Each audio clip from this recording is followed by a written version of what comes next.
일단은 제가 말씀드릴 내용은 제가 지금까지 해온 이제 자율주행 관련돼서 지금 어떻게 개발을 해왔고 지금 제가 어떤 걸 준비하고 있는지 설명을 드리도록 하겠습니다.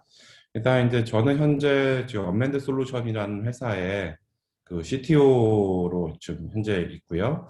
언맨드 솔루션이라는 회사는 이제 2008년에 창업해서 제가 2년부터 대표이사로 제가 작년까지 있었고, 현재는 제가 이제 경영에서 내려오고, 이제 기술에 전담하기 위해서 이제 CTO로 있습니다. 그리고 이제 회사를 하다가 2017년에 이제 제가 홍대 기계 시스템 디자인 공학과의 교수로 임용이 돼가지고, 현재는 이제 홍대의 기계과 교수하고, 그다음에 회사의 CTO로서 이제 같이 겸직을 하고 있습니다. 그래서 제가 이때까지 뭐 학교를 졸업한 이후에 거의 약 20년 정도 됐는데요. 20년간 제가 해온 것들을 한번 설명을 해드리도록 하겠습니다. 일단 이제 뭐 자율주행이라고 하게 되면은 많은 분들이 이제 아실 텐데요. 처음에 이제 자율주행은 뭐 기술 개발 자체가 그 무기로 개발을 하기 위해서 시작을 했습니다. 그래서 시작은 1980년대부터 이제 군사 무기로 개발을 시작을 했지만 이게 너무 어렵다 보니까 이제 개발을 실패를 많이 했습니다. 그래서 미국에서 이제 군사 무기로 개발하다가 민간에 오픈해가지고 한번 민간에서 기술 개발하면은 얼마큼 빨리 기술 개발할 수 있을지를 테스트하기 위해서 민간에 오픈한 기술 중에 하나고요.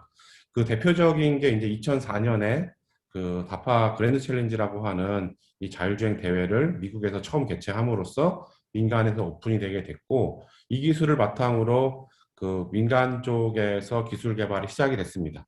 그래서 2004년과 2005년, 그다음에 2007년 세 번의 대회를 거쳐가지고 미국에서 원하는 이 자율주행 기술을 확보를 할 수가 있었어요. 그러니까 미군이 원하는 거겠죠. 그래서 미군이 사막 지역뿐만 아니라 도심지 지역에서 이제 자율주행 기술을 확보를 하게 됐고, 2007년 이후에 이제 미군은 이 자율주행 기술을 이용을 해서 무기화에 돌입합니다. 그러니까 2007년 이후에는 이제 자율주행 기술에 대한 얘기는 많이 사라졌어요. 그래서 무기화를 시작을 하게 됐고, 지금 현재 이제 2020년을 기점으로 해서 미국에서는 이미 군사 무기의 50% 이상을 무인화에 성공을 했습니다. 그러니까 군사 무기이기 때문에 그걸 아는 사람은 많지 않죠. 하지만 미국에서 원하는 군사 무기는 다 무인화에 성공을 했고, 이제 전쟁을 만약에 하게 되면은 미군은 드론이라든지 무인 탱크, 무인 장갑차, 무인화된 어떤 다양한 이 전투 무기들로 가지고 전쟁을 할 가능성이 상당히 큽니다.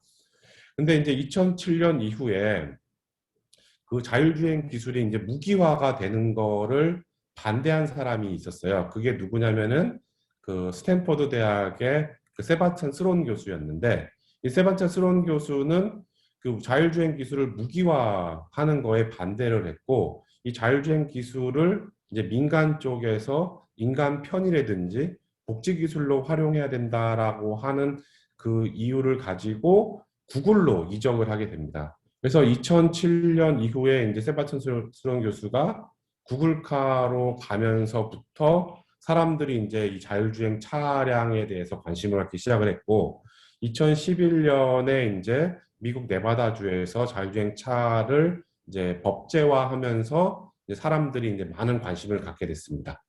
근데 우리나라에서도 마찬가지로 2004년부터 국방과학기술연구소를 중심으로 해서 군 쪽에서 먼저 자율주행 기술을 개발하기 시작을 했고요. 민간 쪽에서는 우리나라도 마찬가지로 2014년, 15년 정도부터 민간 쪽에서 이제 기술 개발 시작해서 2016년에 우리나라에서도 자율주행 임시 면허라고 하는 제도가 나오면서 이제 관심을 많이 갖게 됐습니다.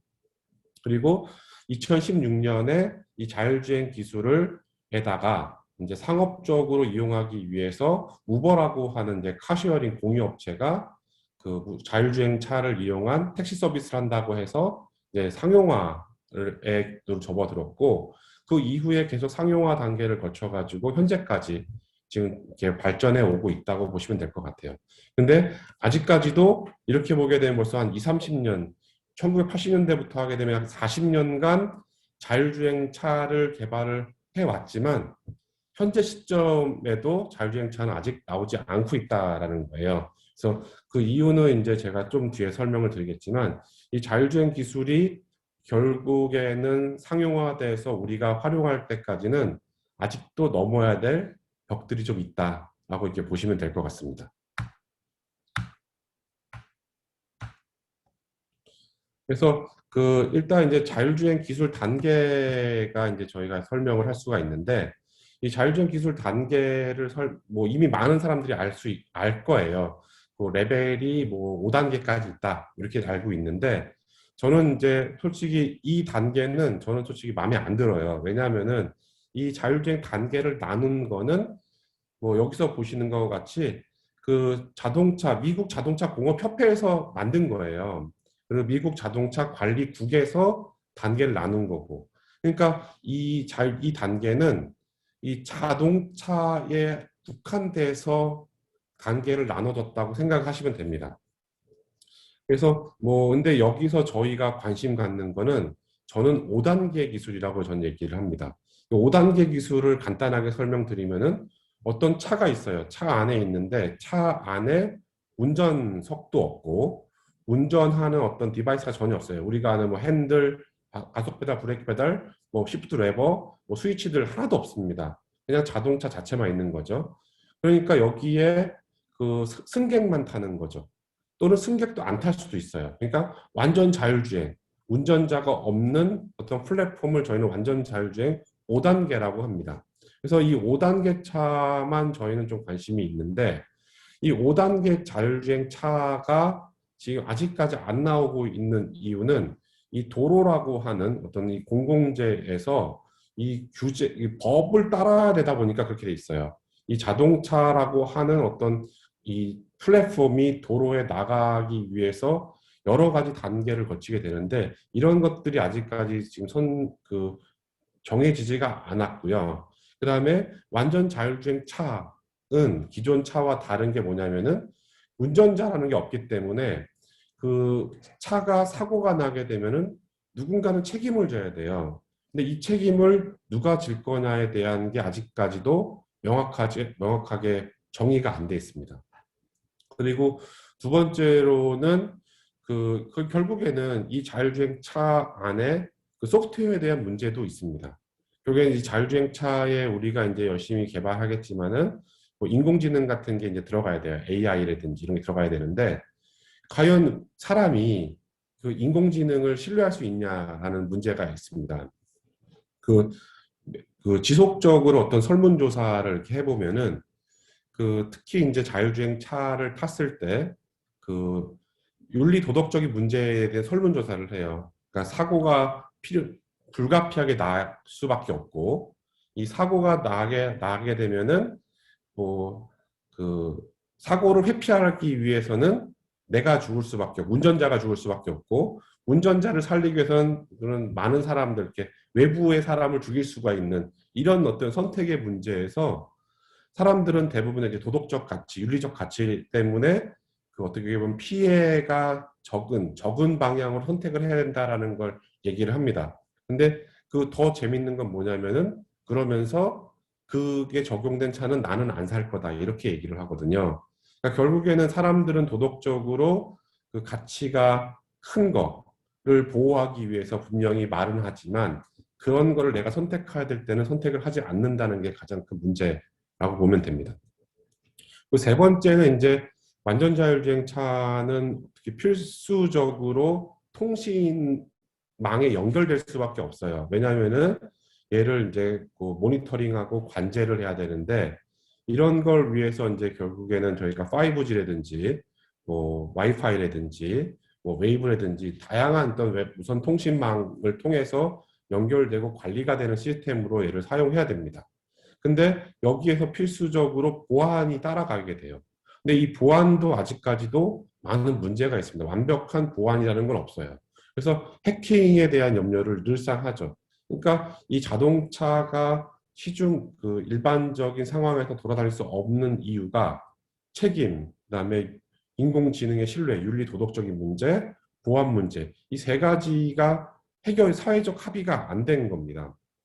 그러니까 얘는 아직까지 이런 사회적 합의를 끌어내기 위해서 아직까지 많은 시간이 필요할 거다라고 볼 수가 있어요. 그러면 지금 이런 완전 자율주행 5단계의 어떤 제품을 뭐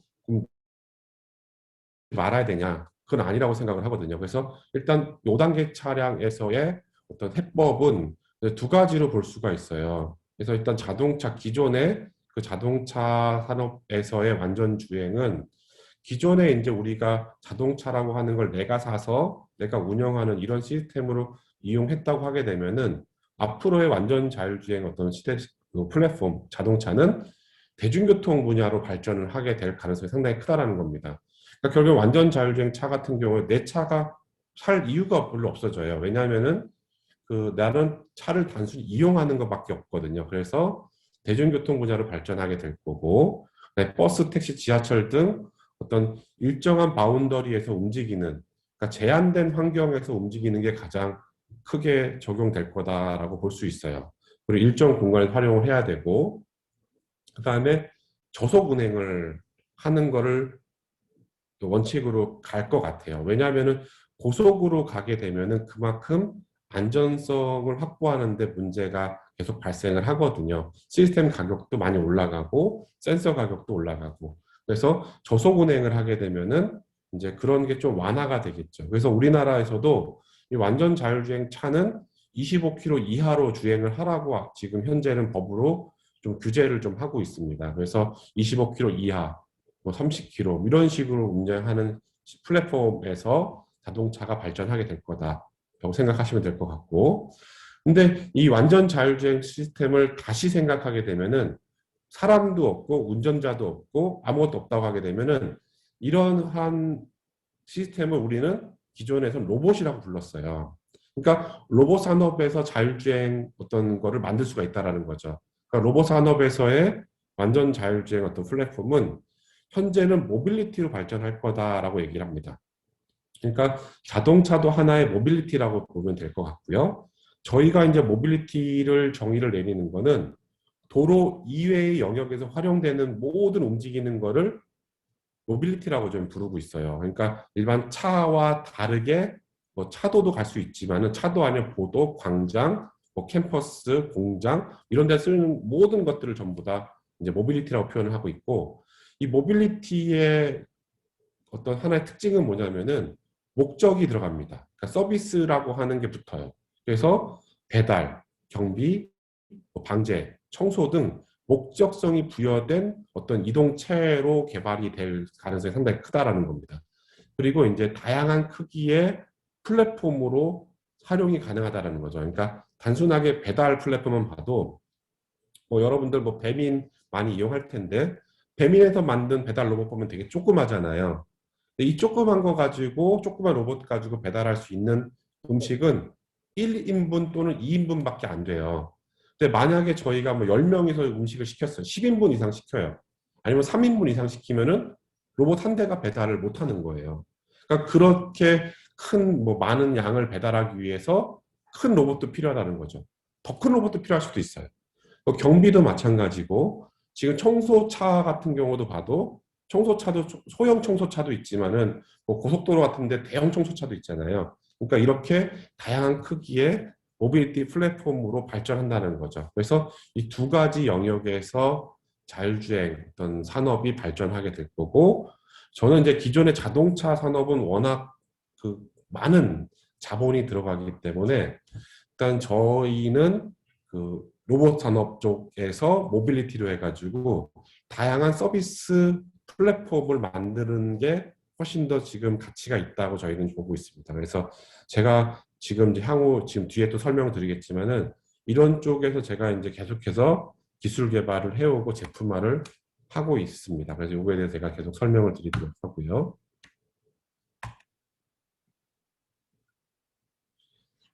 그리고 이제 자율주행에서 가장 핵심적으로 알아야 될 키워드가 있습니다. 그게 뭐냐면은 그 사회적으로 봤을 때 그 2000년을 계기로 해서 이 소유의 경제에서 공유의 경제로 넘어간다라는 거예요. 그러니까 결국에는 이 자동차를 놓고 봤을 때 기존의 2000년 이전까지는 내가 내 돈 주고 내가 차를 사서 내가 이용하는 형태 이런 식으로 다 썼어요. 근데 2000년을 계기로 해서 그 차량 공유 서비스가 나오기 시작을 했고 공유 경제화가 된 거죠. 이렇게 된 계기는 뭐냐면은 그 뭐 부가 뭐 한쪽으로 쏠린다라고 이제 표현하게 되는데 뭐 경제 뭐 양극화 뭐 이런 얘기 많이 나오잖아요. 그러니까 돈 있는 사람은 돈이 점점 더 많아지고 돈이 없는 사람은 점점 더 없어지다 보니까 돈이 없는 사람들이 결국에 있는 자원을 최대한 활용하기 위해서 이제 공유라는 말을 쓰기 시작을 했고 특히 이제 그 내가 가진 재산 중에 가장 큰 것 중에 하나가 자동차잖아요. 그러니까 자동차가 비싸다 보니까 이거를 내가 사는 것보다는 공유해서 빌려서 쓰자라고 하는 개념이 2000년부터 나오기 시작했습니다. 그러면서 이제 또 하나의 키워드가 나온 게 뭐냐면은 전기차예요. 그래서 2003년에 그 테슬라가 전기차 개념을 도입을 하면서 자동차의 부품을 획기적으로 줄였어요. 줄이면서 결국에는 자동차의 가격이 낮춰진다라고 선언을 하게 된 거죠. 근데 아직까지 전기차는 비쌉니다. 왜냐면은 배터리 가격이 너무 비싸기 때문에. 근데 점차 배터리 가격도 낮아지게 되면은 실질적으로 자동차 생산 비용은 내연기관 차보다 전기차가 분명히 싸질 거다라는 게 하나의 큰 설입니다. 그래서 이제 전기차라고 하는 어떤 하나의 키워드가 또 있게 되고 마지막으로 나온 게 이 자율주행입니다. 그러니까 2009년에 이제 자율주행이라고 하는 키워드가 나왔잖아요. 그러니까 결국에는 이 공유 경제를 뒷받침해주는 이제 그 어떻게 보면 키워드, 어떤 물건 이게 이제 기술이 이 전기라는 거와 이 자율주행이라고 하는 게 합쳐져야 된다라고 하는 겁니다. 그러니까 결국에는 이제 자율주행 어떤 플랫폼, 모빌리티가 나오게 되면은 기존의 내연기관으로 하는 것보다 전기 기반의 어떤 플랫폼을 이용한 어떤 서비스, 그 다음에 다양한 사람들이 같이 쓸 수 있는 어떤 하나의 어떤 이런 형태로 가야 사업화가 될 수 있다라고 이렇게 생각을 하시면 될 것 같아요. 근데 하지만 2016년에 우버가 이제 나와서 이거를 택시로 쓰겠다고 했지만 2020년에 우버가 그 포기를 했습니다. 왜 포기를 했냐면은 결국에는 이 공유가 안 맞았던 거예요. 그러니까 결국에 이 같이 써야 되는 건데 몇몇 사람을 위해서 비싼 돈을 들여서 만들어 가지고 어떤 서비스를 만들다 보니까 수익성이 떨어지게 되고 이건 수익하고 전혀 별개로 생각할 수밖에 없는 시장이다 보니까 이게 가장 어려웠다라고 생각을 할 수가 있습니다. 아, 네. 네, 네. 지금 이제 한 학생의 질문이 네, 있었는데, 네, 네. 이거 수소차 자율주행차도 네. 이렇게 요즘에 나왔는지에 대한 질문이 있었습니다. 수소차는 이제 뭐 수소차도 하나의 전기차라고 생각을 하면 좋을 것 같아요. 이제 여기 전기를 만들어내는 방법 중에 하나인데 일단은 이제 제가 그 뒤에도 제가 설명을 드리겠지만 저는 수소차에 대해서 약간 좀 회의적인 거거든요. 결국에는 이제 수소를 쓴 건 뭐냐면은 장거리, 그러니까 많은 시간, 많은 거리를 가기 위해서 결국에는 이제 그 수소라는 거 하는 걸 써야 되는데 저희가 이제 스마트 시티가 되게 되면은 하루 이동 거리가 짧아요. 짧기 때문에 굳이 수소를 써서 전기를 만들어 가지고 이게 할 필요는 없지 않을까라는 생각합니다. 하지만 근데 현재까지는 그 전기를 공급하는 게 원활히 않다 보니까 그다음에 전기차에 충전하는 시간이 오래 걸리다 보니까 수소라고 하는데 대체제가 나왔다라고 보시면 될 것 같아요. 근데 궁극적으로는 저는 수소도 답은 아니다라고 생각을 합니다. 네, 그건 계속해서 넘어가도록 하겠습니다. 그리고 이제 그 기존의 이제 그 자율주행 차 쪽에서 그 뭐 기존의 자율주행 차는 이제 자동차 산업에서 계속 끌고 왔어요. 그러니까 2008년, 9년부터 해가지고 2016년, 7년 정도까지 자동차 산업에서 극단적으로 기술을 발전을 시켰습니다. 근데 자동차 산업에서의 한계가 있었어요. 왜냐하면은 이 자동차라고 하는 거에 아까도 제가 설명했지만 서비스라고 하는 거는 없었어요. 그게 자율주행이 사업화되기 위해서는 서비스라고 하는 게 포함이 돼야 되는데 이 서비스를 자동차 회사에서는 스스로 만들지 못했습니다. 결국엔 자동차라고 하는 건 이동 수단에 불과했거든요.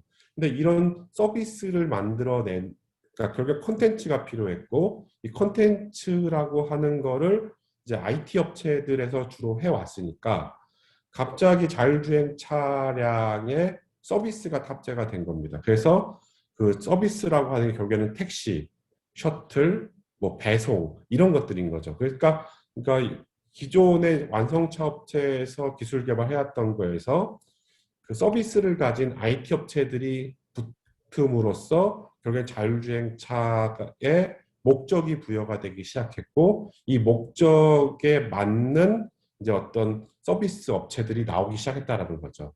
그래서 저 여기서 이제 가장 중요한 말이 마스라고 저희가 얘기를 하거든요. 모빌리티 애저 서비스라고 하는 건데 이게 결국에는 서비스로 이동한다 뭐 이런 얘기를 하는 거죠.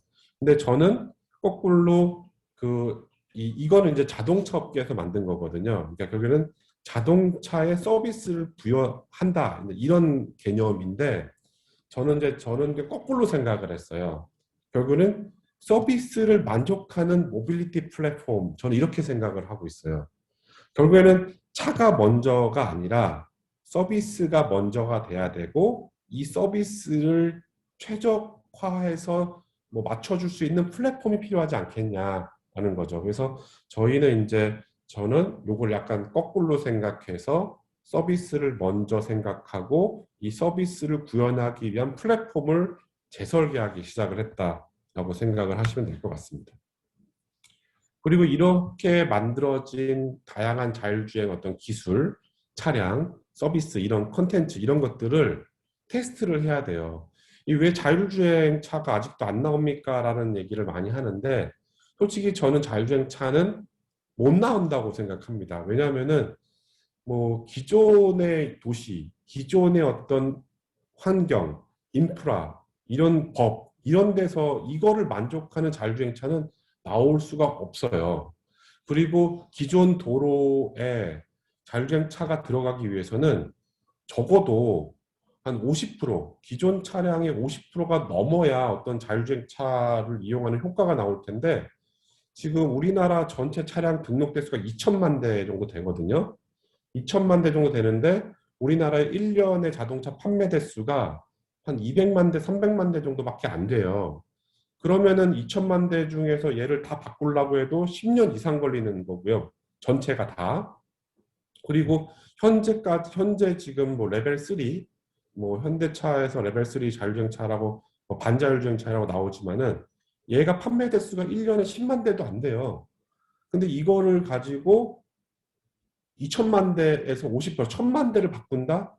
거의 불가능합니다. 그러니까 이렇게 해서는 자율주행차가 나올 수가 없게 되는 거죠. 그래서 전 세계적으로는 이제 세계 모든 국가에서 이렇게 하이테크 기술을 그 기존의 어떤 그 시장에 접목을 해야 되는데 접목이 안 되는 문제를 발견을 하게 됩니다. 그러면서 이제 이거를 해결하기 위해서 스마트 시티라고 하는 새로운 형태의 도시를 개발을 하기 시작을 했어요. 그래서 2014년 정도부터 유럽 국가를 시작으로 해서 어떤 특정 사이트를 최첨단 도시로 만들고 자율주행차부터 시작해서 모든 것을 여기서 테스트할 수 있는 테스트 베드 도시를 만든 거죠. 그게 스마트 시티의 시작입니다. 그래서 이 스마트 시티 안에는 기존의 교통은 하나도 없어요. 우리가 아는 차 한 대도 못 다닙니다. 완전히 자율주행차를 기반으로 해서 도시를 건설하고 그다음에 여기에 첨단 어떤 뭐 기술들, 특히 이제 바이오, 그다음에 헬스케어, 그다음에 모빌리티 이런 것들을 다 접목한 그 도시를 새로 건설을 하기 시작한 거죠. 그래서 2000년, 2014년 이후로 이 스마트 시티의 시장이 점점 극대화됩니다. 왜냐하면은 이래야 그 기존의 이런 어떤 하이테크를 했던 기업들이 여기서 뭐 판매가 되고 여기서 활용이 되면서 시장이 성장이 되는 이런 구조가 되고, 이 스마트 시티가 이제 만들어지게 되면은 구도시, 그러니까 기존 도시에 살았던 사람들을 이쪽으로 이주시켜서 이쪽에서 살게 하고 구도시를 다시 스마트 시티로 바꾸는 이런 전략으로 바꿔지고 있다라고 보시면 됩니다. 근데 여기에서 저희는 이 모빌리티 쪽을 저희가 좀 집중 타겟팅을 하고 있고요. 그 스마트 시티에서의 기본적인 모빌리티는 그 대중교통입니다. 그래서 뭐 셔틀 버스하고 택시 이 두 가지가 주가 되게 될 거고, 다 자율주행으로 되게 될 거고요. 그 다음에 일반적으로 사람들이 이제 이 스마트 시티에서 살기 위해서는 물류도 해결해 줘야 됩니다. 그러니까 상점에 어떤 물건을 공급을 해주거나 상점에서 고객한테 이제 배달 뭐 해주는 배달 로봇들, 물류 기술이 되게 필요하고, 대중교통 물류, 그 다음에 이제 공공 서비스라고 이제 얘기를 하는데, 저희가 이제 제일 중요한 것 중에 하나가 시큐리티 보안 쪽이에요.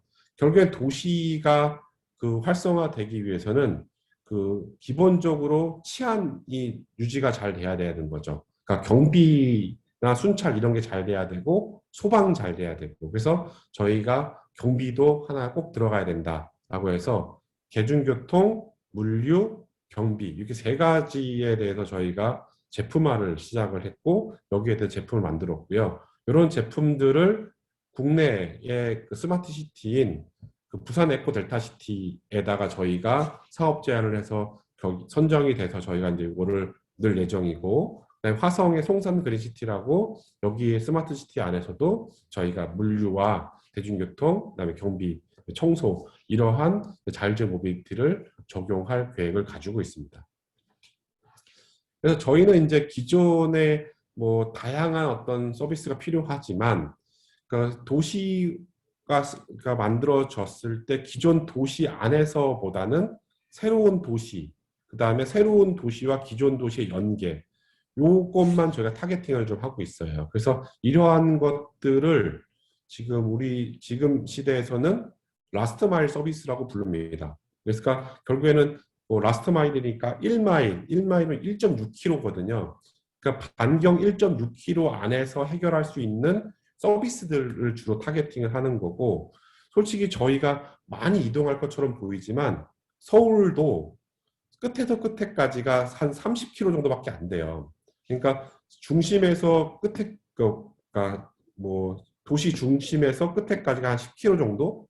그리고 내가 하루 종일 이동하는 거리가 10km가 안 됩니다. 그러니까 되게 작은 거리를 주로 다닌다는 거죠. 그래서 거기에 맞는 어떤 배송, 경비, 교통 이런 쪽으로 저희가 이제 그 타겟팅을 해가지고 기존의 어떤 교통, 기존의 어떤 수단이 아닌 새로운 수단으로서 이제 이런 것들을 저희가 준비를 하고 발표를 하고 있는 거죠. 한 가지 중간에 좀 네, 네. 질문을 드리고 싶은데, 네.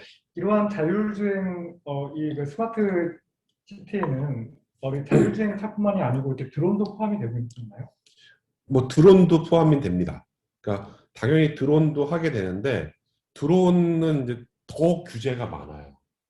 결국에는 이제 그 항공법도 만족해야 되고, 그다음에 드론을 날리려고 하면 라이센스도 필요하고, 그러니까 지금 어떻게 보면 훨씬 더 어려운 거라고 볼 수가 있습니다. 그래서 당연히 스마트 시티 안에 드론 연계도 지금 하지만 현행법상 이거를 다 깰 수가 없는 게 아직 현실입니다. 네.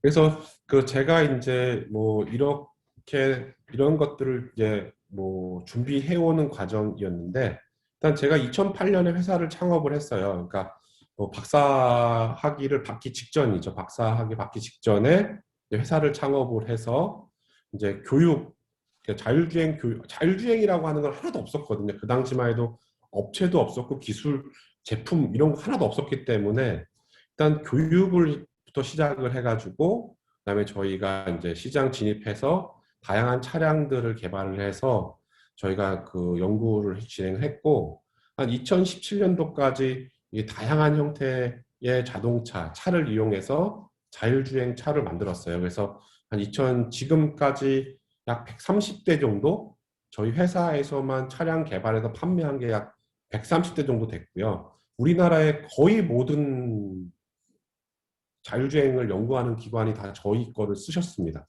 그러니까 그만큼 저희가 한 되게 많은 경험을 가지고 있고, 근데 2017년에 이렇게 어떻게 보면 이렇게 띵 하고 이제 하나 뭔가 이렇게 딱 머리를 딱 때렸어요. 그게 뭐냐면은 과연 차량을 개조를 해가지고 차에다가 내가 자율주행을 꾸민다고 해서 내가 회사가 지속적으로 발전할 수 있을 거냐라는 생각이 갑자기 들었어요.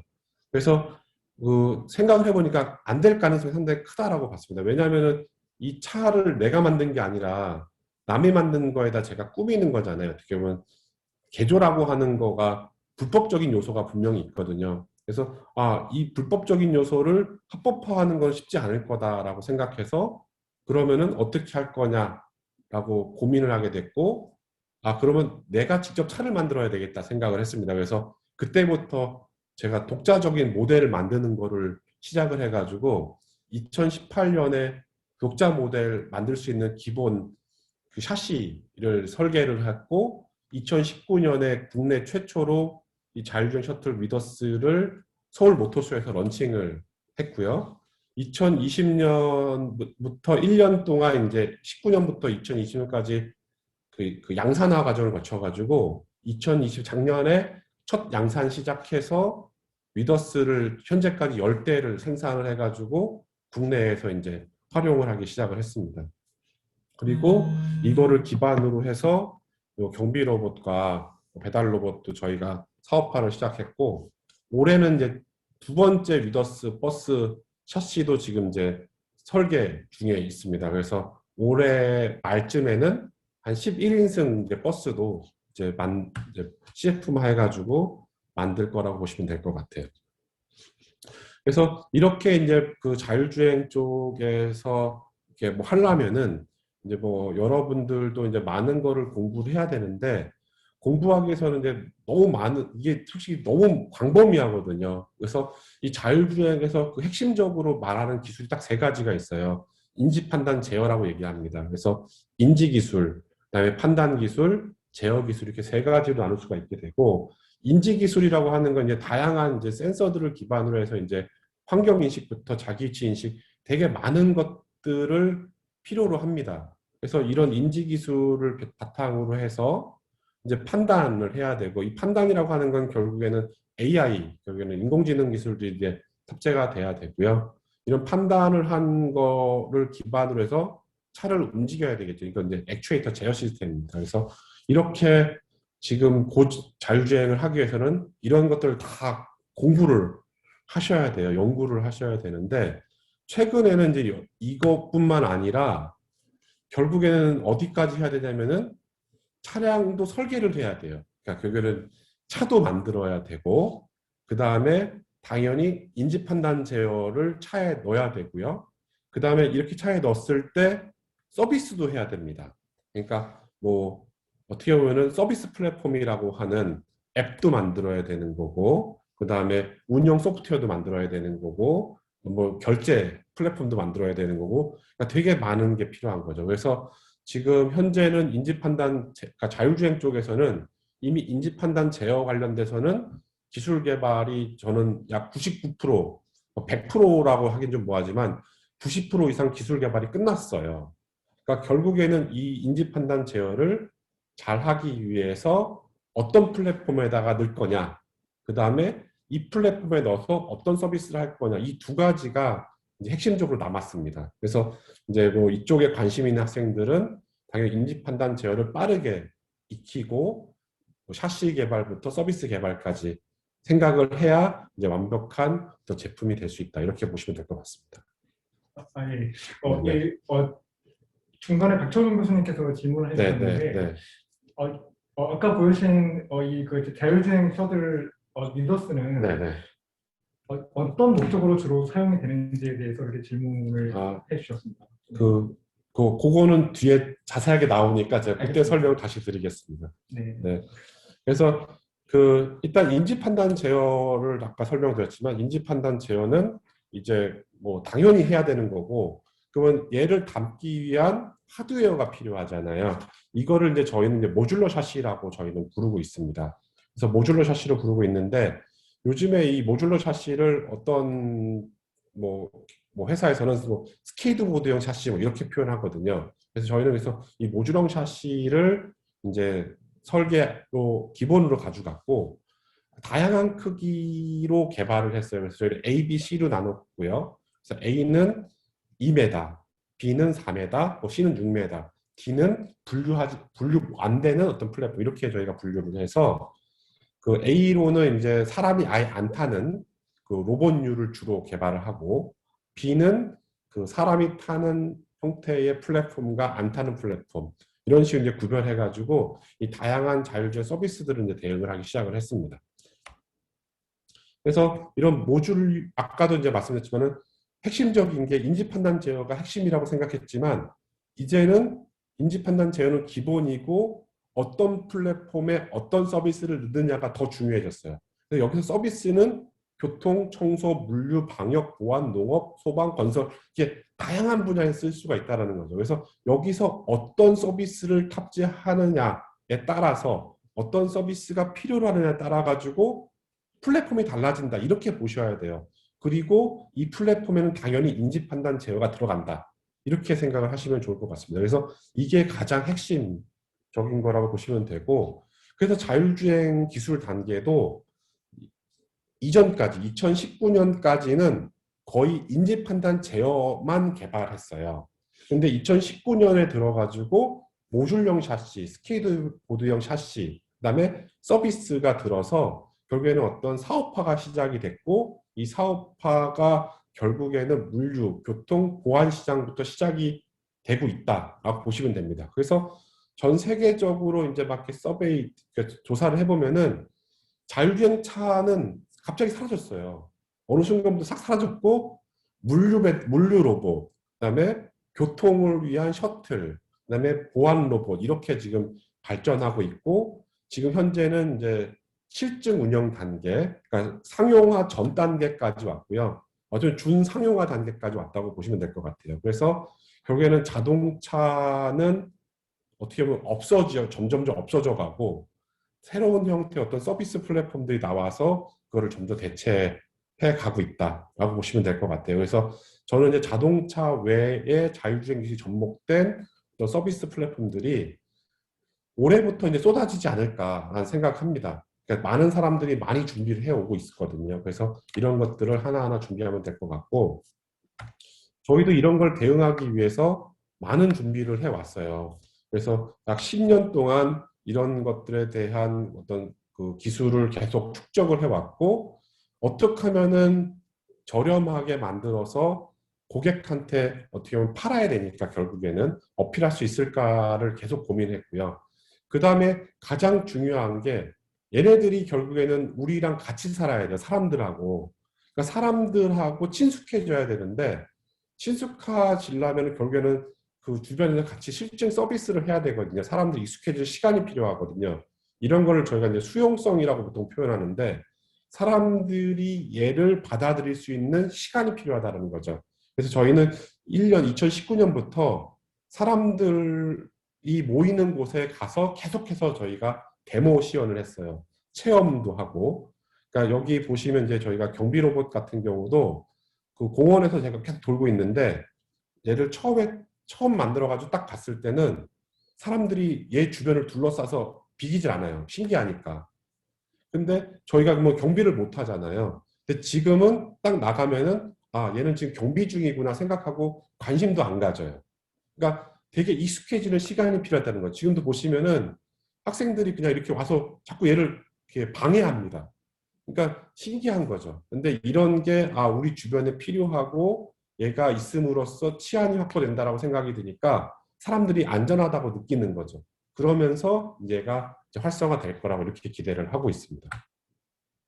그래서 저희는 이렇게 다양한 플랫폼들도 만들었고 저희가 이제 대표적으로 준비하고 있는 거를 말씀드리면은 물류 쪽인데 물류는 되게 앞으로도 각광받을 거예요. 근데 저희는 이제 이 물류 로봇을 개발을 해서 지금 출시를 해야 되는데 현행법상 얘는 밖으로 돌아다닐 수가 없습니다. 그러니까 동력 장치를 탑재한 어떤 플랫폼이 인도나 공원을 가는 거가 법으로 막혀 있어요.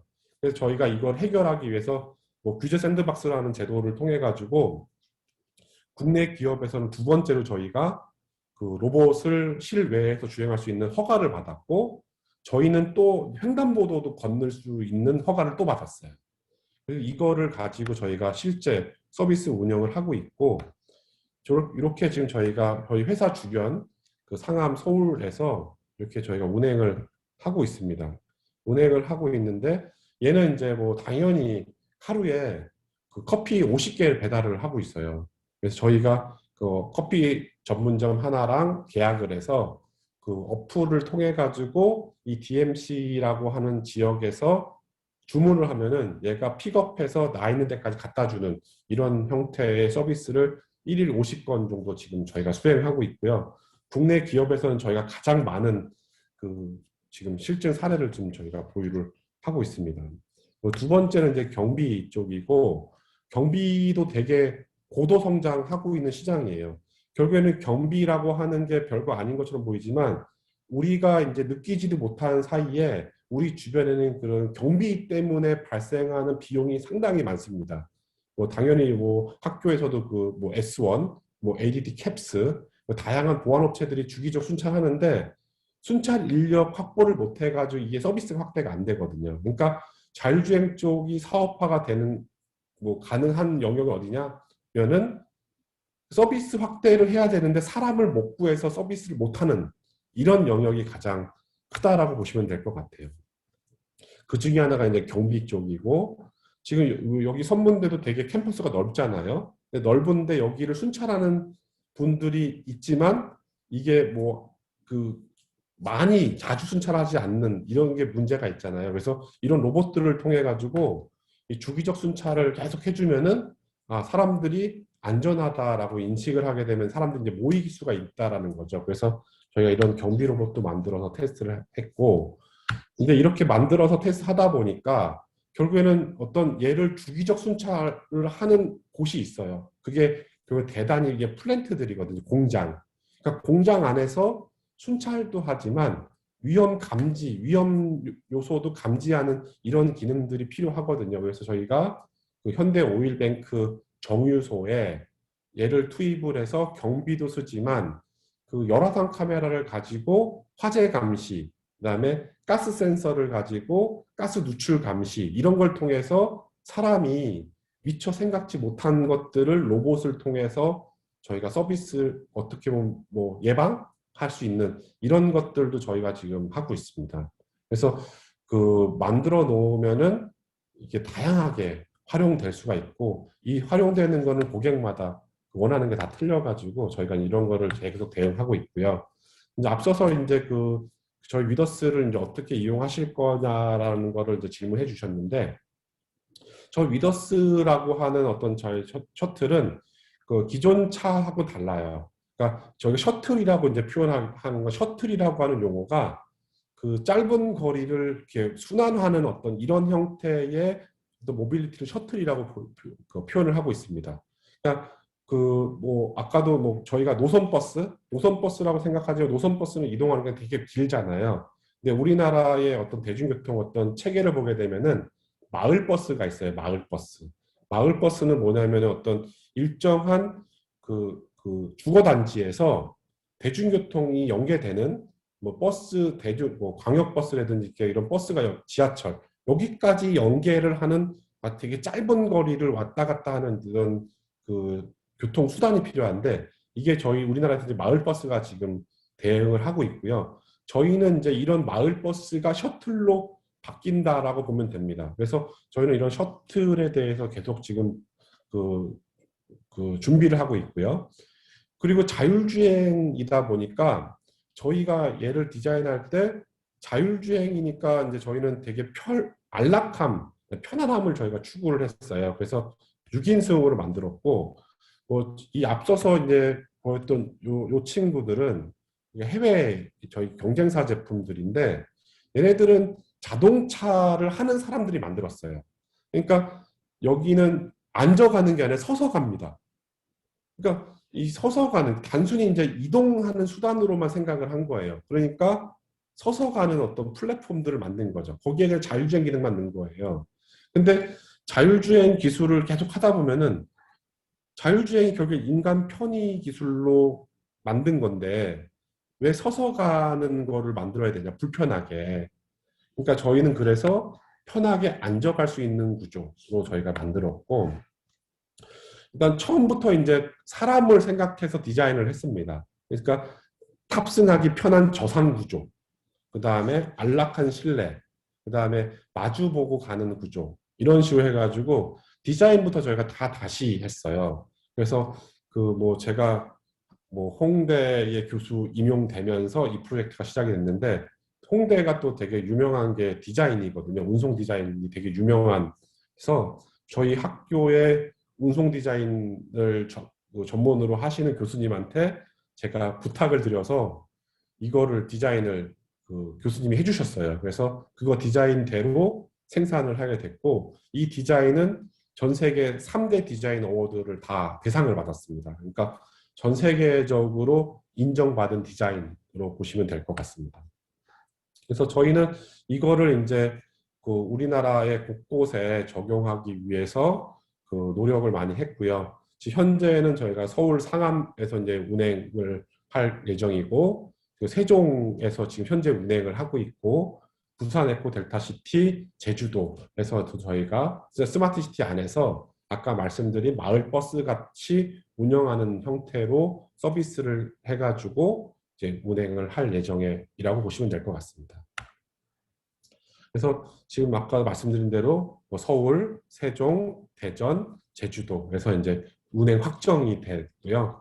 저희가 이제 작년에 10대를 생산을 해서 서울에 2대, 세종에 2대, 대전에 1대, 제주도에 1대 이런 식으로 해가지고 저희가 현재 지금 운행 확정된 거를 기반으로 올해는 이제 잘 운영을 해서 사람들을 최대한 많이 태우는 거를 좀 목표로 좀 하고 있습니다. 그래서 뭐 저희가 세종에서 직접 저희 차를 이제 박영선 이제 저희 중기벤처부 장관님이 직접 탑승을 해주셨고요. 저희 차가 이제 이렇게 생겼어요. 그래서 현재 뭐 국내에서는 유일하게 저희가 개발하고 생산하고 있는 거고요. 아직까지 자율주행 업계에서 자체 모델을 만든 회사는 저희밖에 없어요. 현대차도 아직까지 이 레벨 5 단계의 그 차를 아직까지 만들진 않았습니다. 그래서 국내 기업 최초라는 타이틀을 저희가 가지고 있고, 전 세계에서는 5번째 차량으로 저희가 지금 홍보를 좀 하고 있고, 저희 요번에 이제 작년 말에, 그러니까 저번 달 지난 1월 달에 요 차 한 대가 지금 중국으로 수출이 됐고요. 지금 올해 이제 요 2대를 지금 유럽의 룩셈부르크에 수출하기 위해서 지금 현재 제안서 작업도 좀 하고 있습니다. 그래서 현재 뭐 국내뿐만 아니라 세계에서도 이제 저희 차에 대해서 되게 관심 많이 가져주시고 이제 뭐 할 수 있는 이제 계기를 계속 만들어주고 계십니다. 그래서 일단 저희 회사가 이렇게 계속 노력을 해왔고, 그 자율주행 쪽에서는 국내에서 최고의 회사가 되기 위해서 지속적으로 좀 노력을 하는 회사라고 보시면 될 것 같습니다. 뭐 이거는 이제 저희의 비전일 수도 있는데요. 그 저희 언맨드 솔루션이라고 하는 회사는 이 창업할 때 이 CI를 제가 디자인을 했어요. 그래서 언맨드 솔루션의 이름도 제가 만든 이름이고, 근데 지금 스마트 시티, 뭐 스마트 팜, 스마트 팩토리란 말은 다 들어보셨을 거예요. 근데 이게 다 따로따로 연계가 지금 되고 있다는 거죠. 근데 저희는 이게 스마트 시티를 중심으로 해서 스마트 팜과 팩토리가 있을 거다라는 거죠. 결국에는 스마트 팜이라고 하는 농사를 질 때 스마트 팜이 되게 되면 농사를 그 현지에서 짓지 않아요. 그러니까 도시에 있는 사람들이 원격으로 그 농장에 있는 로봇들한테 명령을 줘서 로봇들이 농사를 짓는 케이스가 되는 거죠. 그러니까 스마트 시티라고 하는 어떤 도시에 사는 사람들이 도시에서 생활을 하면서 농사도 짓고, 당연히 팩토리도 마찬가지입니다. 팩토리도 공장에 사람이 없어요.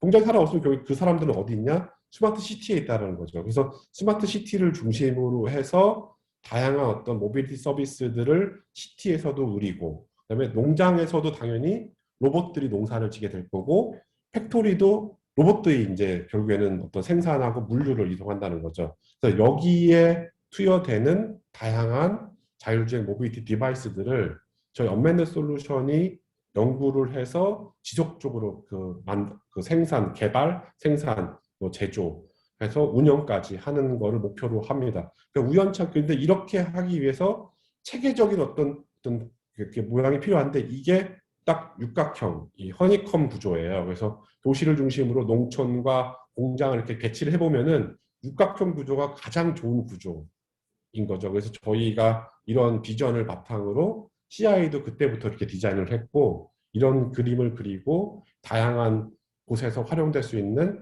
자율적 모빌리티를 만드는 회사로 성장을 하는 게 저희 회사의 가장 큰 비전이에요. 그래서 이런 것들을 하기 위한 저희 인재에 대해서 저희는 항상 열려 있고요. 관심 있는 학생들은 언제든지 저희 회사에 이렇게 이렇게 두들겨 주시면은 저희는 이제 학력도 안 보고 그런 거 다 안 봅니다. 그러니까 학생들의 어떻게 보면 열정, 열의 이런 거를 기준으로 저희가 채용을 하기 때문에 뭐 관심 있으신 분들은 뭐 학생들은 뭐 저희 회사에도 꼭 지원을 해주시면은 좋을 것 같습니다. 일단 제가 준비한 내용은 여기까지인데요. 혹시 뭐 궁금하신 거나 이런 거 있으면은 질문 주시면 제가 아는 한 답변 드리도록 하겠습니다. 혹시 질문 있으신 분은 질문해 주시면 되겠습니다. 그저 김하연 학생이 지금 채팅창에 이렇게 말씀을 나눠주셨는데, 잠깐만요.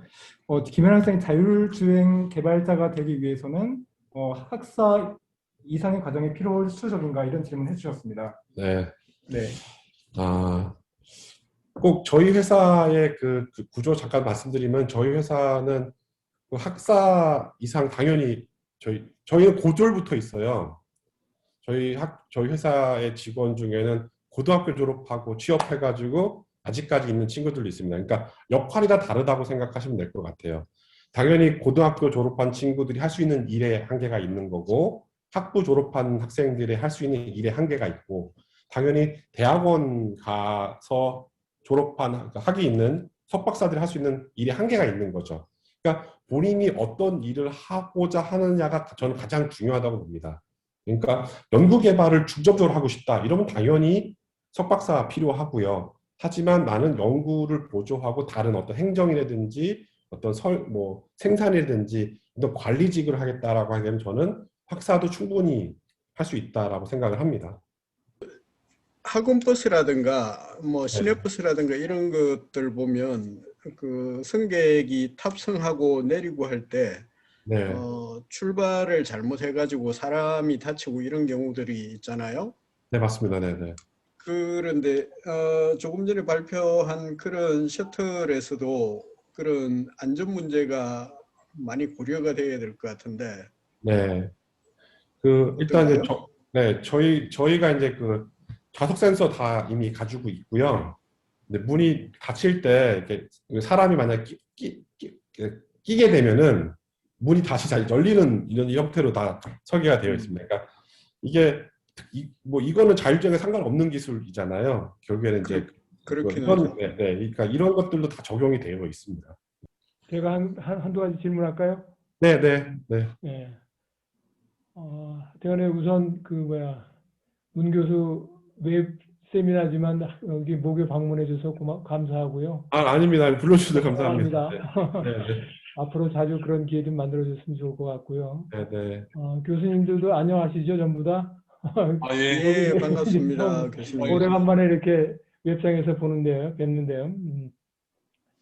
아니, 최근에 보면은 테슬라가 이제 전기차에 어떤 우상처럼 돼 있잖아요. 지금 현재 테슬라 네, 네. 전기차가요. 근데 그 중에서도 뭐 자율주행 FSD가 거기서 다른 차에 비해서 상당히 월등하다라고 이렇게 뭐 얘기가 많고, 물론 여러 가지 데이터 취득이나 이런 것에서 다른 데보다는 훨씬 월등하기 때문에 현재로서는 가장 앞서 나가고 있다고 생각이 드는데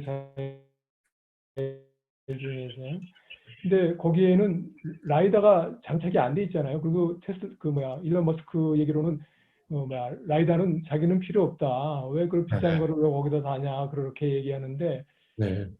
나는 개인적으로 생각해 볼 때에 지금 뭐 CNN이나 무슨 그 AI를 이용해서 하는 것이 어떤 한계가 분명히 있을 것 같거든요. 그래서 네. 네. 승객의 안전이나 그 생명을 다루는 일에서 있어서 조금이라도 오차가 있으면 안 될 텐데 네. 라이다가 필요 없다고 하는데 지금 그 반대 진영에서는 라이다가 필요해서 지금 설치하고 있잖아요. 거의 다 많이.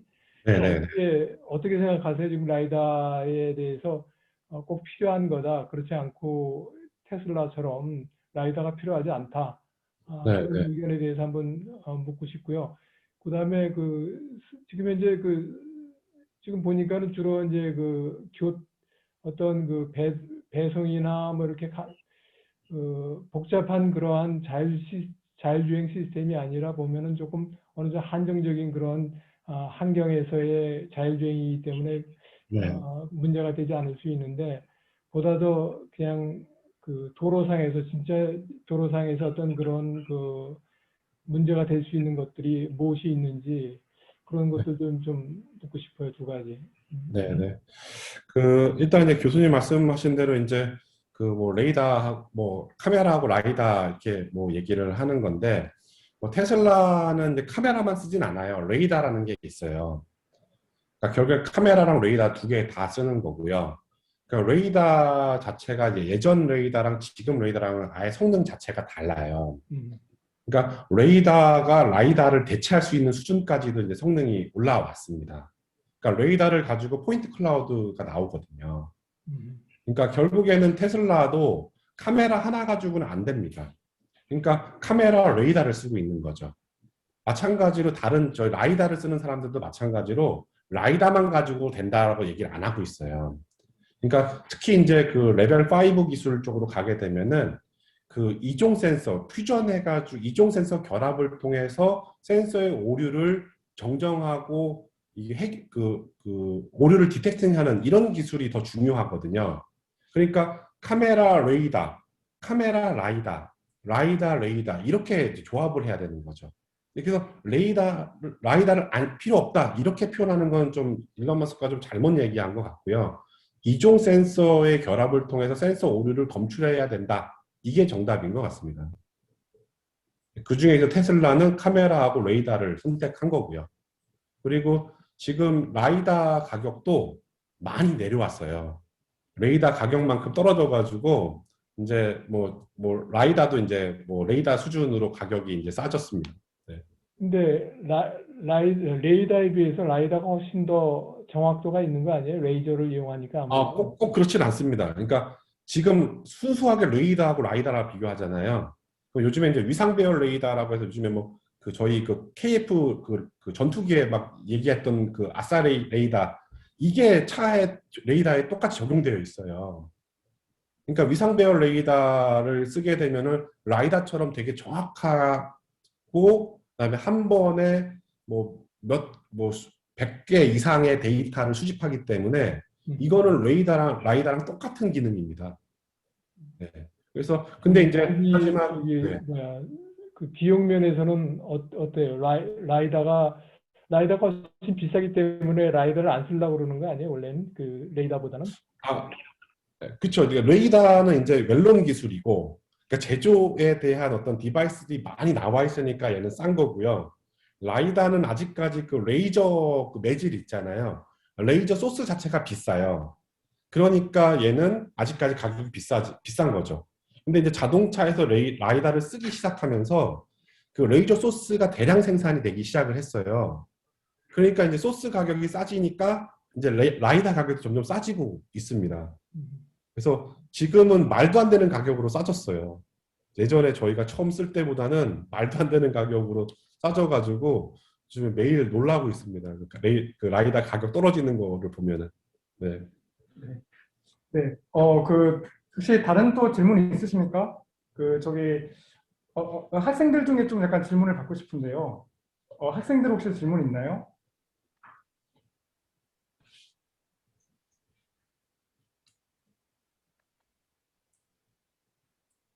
아, 네.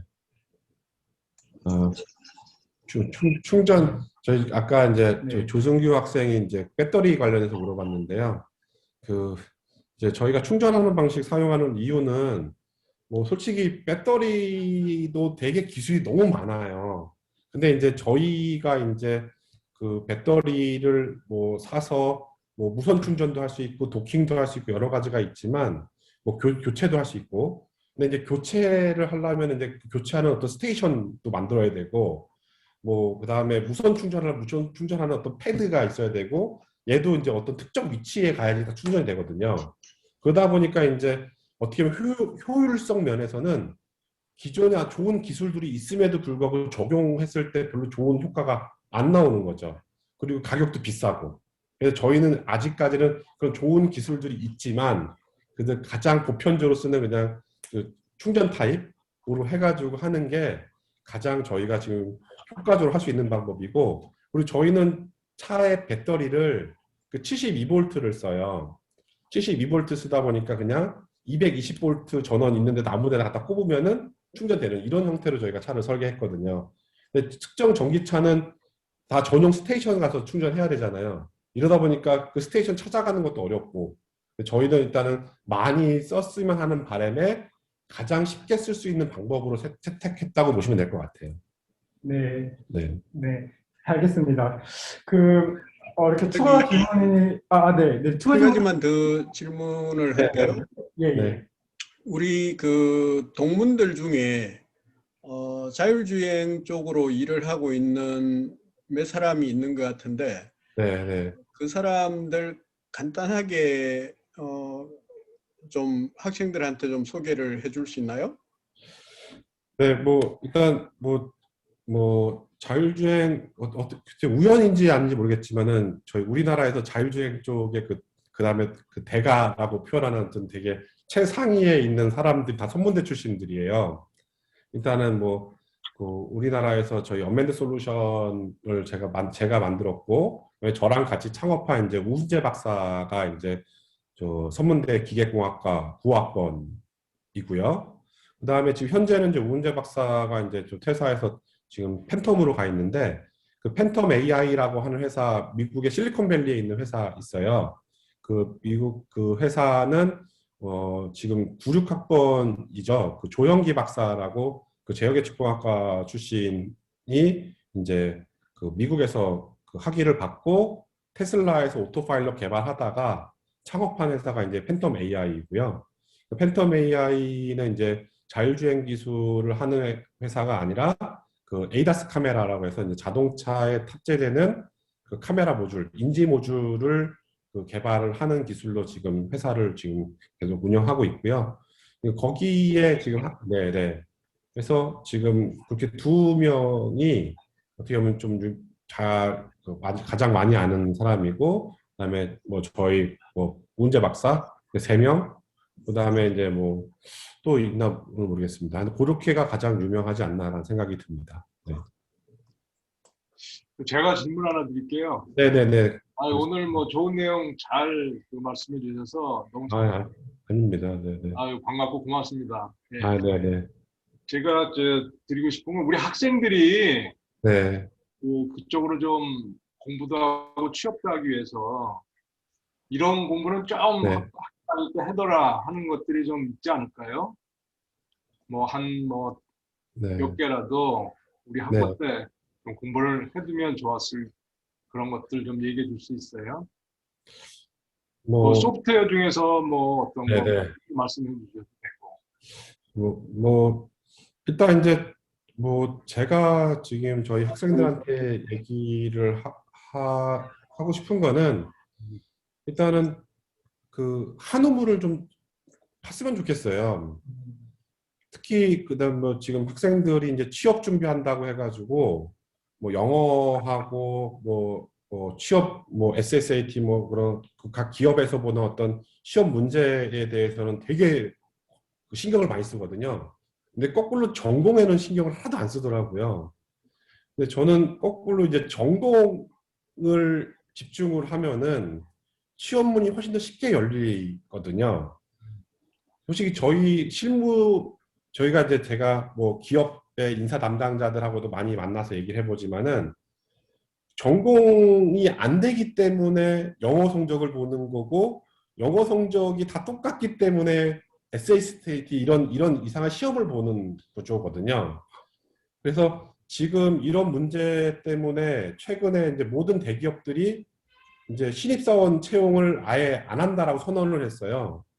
그러니까 결국에 그렇게 해서는 인재를 뽑을 수 없다.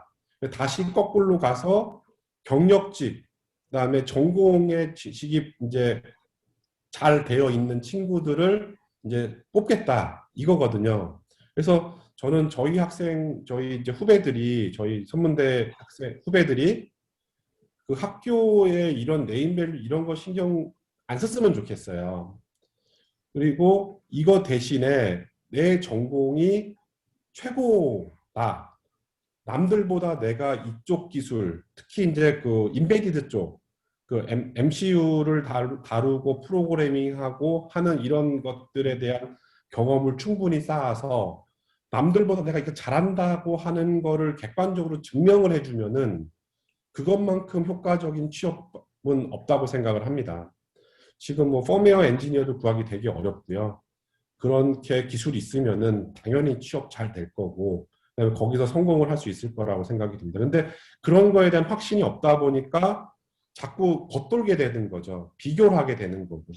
그래서 저는 좀 자신감이 있었으면 좋겠어요.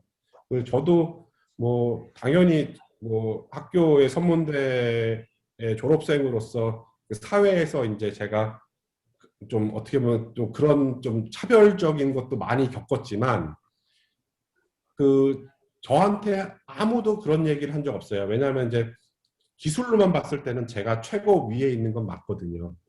그러니까 그런 거에서 인정을 받으면은 학교나 뭐 여러 가지 이런 거는 하나도 거기에 대한 차별받고 없고 제가 지금도 말할 수 있는 건 저 토익 봐본 적 한 번도 없어요.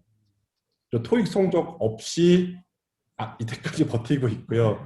토익 성적 없이도 대학 교수도 됐어요. 그러니까 근데 토익이라고 하는 거 제가 이제 한참 그 취업에 대해서 고민 많이 할 때 저희 지금은 안 계시는 정경민 박사님이 저한테 그러셨거든요. 기술로 최고가 돼야지 영어 해서 뭐 하려고 이런 말씀을 해주셨거든요. 그게 저는 제 좌우명이 됐어요. 결국엔 내가 인정받으려면 엔지니어로서 인정받는 건 영어 잘한다고 인정받는 게 아니라 내가 기술이 좋아야 인정을 받는 거지 영어는 그 수단인 거죠. 결국엔 내가 그걸 표현하는 수단인 거지 영어를 잘하니까 인정받는 엔지니어다. 이건 아니라고 딱 그때 말씀을 해주셔가지고 저는 그 이후로 제가 영어를 공부한 적이 없습니다. 그래서 지금도 저는 영어 뭐 한 번도 본 적도 없고 하지만 제가 뭐 여러 군데에서 스카우트 제의도 많이 받았지만 한 번도 저한테 영어를 얘기한 적 없어요. 그러니까 제가 가진 경험, 엔지니어로서의 자질, 능력 이거가 가장 최고의 가치로 인정받고 있다라는 거예요. 그래서 저희 후배들도 그런 거를 생각을 하고 좀 했으면 좋겠어요. 너무 어떻게 보면 피의식, 그다음에 자기 스스로 자꾸 낮게 생각을 하더라고요. 이런 부분은 조금 안 해도 괜찮지 않을까. 저희 선문대 교수님들 되게 훌륭하신 교수님들 되게 많으시거든요. 뭐 강문호 교수님도 그렇지만 박윤창 교수님 되게 훌륭하시고 선문대 교수님들 되게 훌륭하신데 이런 교수님들 밑에서 배운다고 하는 게 저는 되게 좋았거든요. 그리고 지금도 저는 학문적으로 제 배움을 만들어 준 거는 선문대 교수님들이다라고 말씀을 제가 내부에다 하고 하지만 사회생활을 배운 건 전 대학원. 제가 이제 타대학 국민대에서 제가 석박사를 했는데 석박사 하는 동안에 사회가 이런 거구나라는 거를 알려준 게 대학원이라고 얘기를 하거든요. 하지만 학문적으로는 저는 선문대에서 다 깨달음을 하고 나왔다. 이렇게 얘기를 합니다. 그러니까 저희 후배님들도 좀 자신감을 갖고 이렇게 좀 했으면 좋겠다라는 생각이 듭니다. 지금 뭐 저 때보다는 아까 캠퍼스 런들 많이 좋아졌잖아요. 환경도 좋아지고 되게 좋아졌는데 근데 그거에 비해서 어떻게 보면 이렇게 학생 인재들이 더 나와야 될 거라고 생각이 듭니다. 그러니까 그게 안 되는 건 결국에는 학생들의 이제 좀 자신감이 좀 부족한 게 아닌가 라는 생각을 하고 있어요. 네. 네, 아주 좋은 말씀 해주셨고, 예. 네, 네, 아주 후배들한테 아주 힘이 되는 좋은 말씀을 해주셨습니다. 네, 네. 뭐 더 많은 말씀을 듣고 싶지만 뭐 좀 시간 관계상 맺어야 될 것 같은데 혹시 꼭 그 질문 한 가지 더 받을 수 있을 것 같은데요. 그 추가적으로 질문하실 분 계신가요?